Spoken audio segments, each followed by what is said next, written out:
Shalom shalom. தேவனுடைய பரிசுத்தவான்களே, இந்த இனிய காலை பொழுது உங்களுக்கு ஆசீர்வாதமாக அமையட்டும். லோகத்தின் பரனிலிருந்து உங்களது தினசரி தீர்க்க தரிசன நாளிதழிற்கு உங்களை வரவேற்கிறோம். திங்கட்கிழமை 14 தமூஸ் ஜூன் 29. அவருக்குள் மூழ்கி இருத்தல். சங்கீதம் 42:1. மானானது நீரோடைகளை வாஞ்சித்து கதறுவது போல, தேவனே, என் ஆத்துமா உம்மை வாஞ்சித்து கதறுகிறது.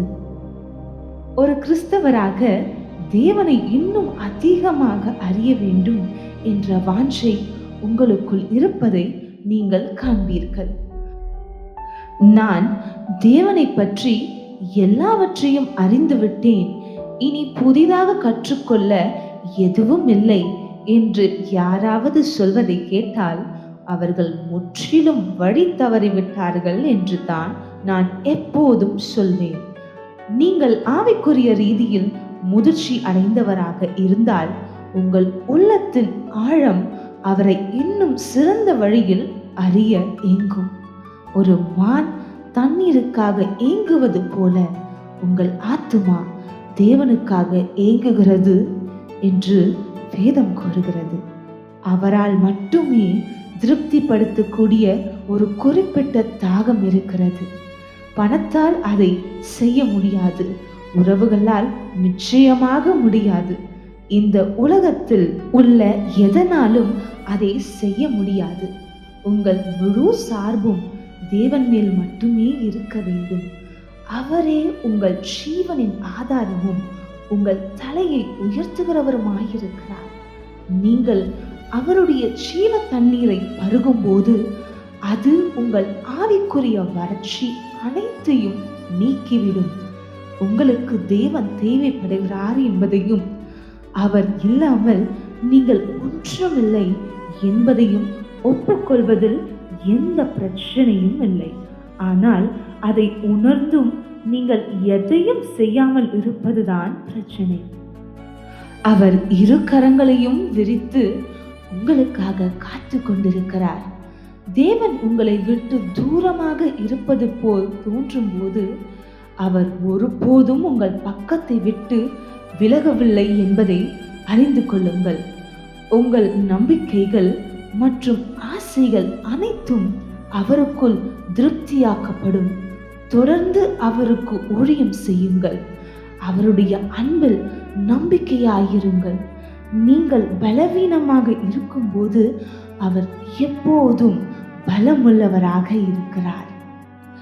இரவும் பகலும் அவருடைய வார்த்தையை தியானியுங்கள்.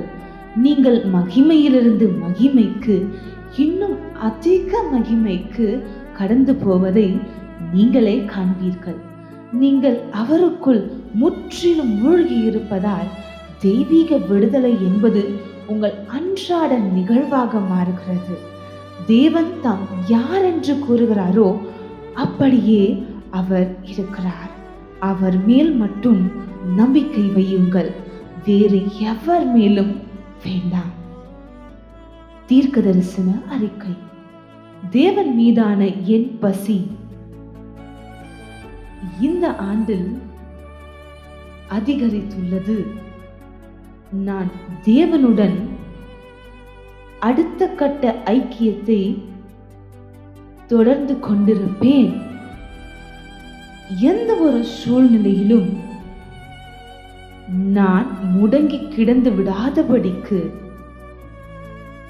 அவர் எனக்கு மிகவும் நன்மைகளை செய்திருக்கிறார். ராஜா இயேசுவின் பரிசுத்த நாமத்திற்கு துதியுண்டாவதாக. மேற்கொண்ட தியானம் சங்கீதம் 107:9. 365 நாள் வேத வாசிப்பு திட்டம்.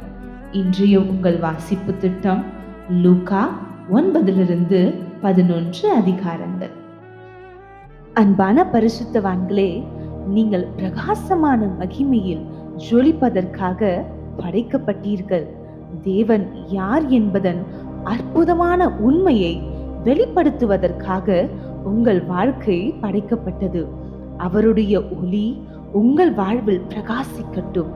மேலும் கர்த்தருடன் இணைந்து ஒரு அற்புதமான ஒளியை உருவாக்கும் செயல்முறையை அனுபவித்து மகிழுங்கள்.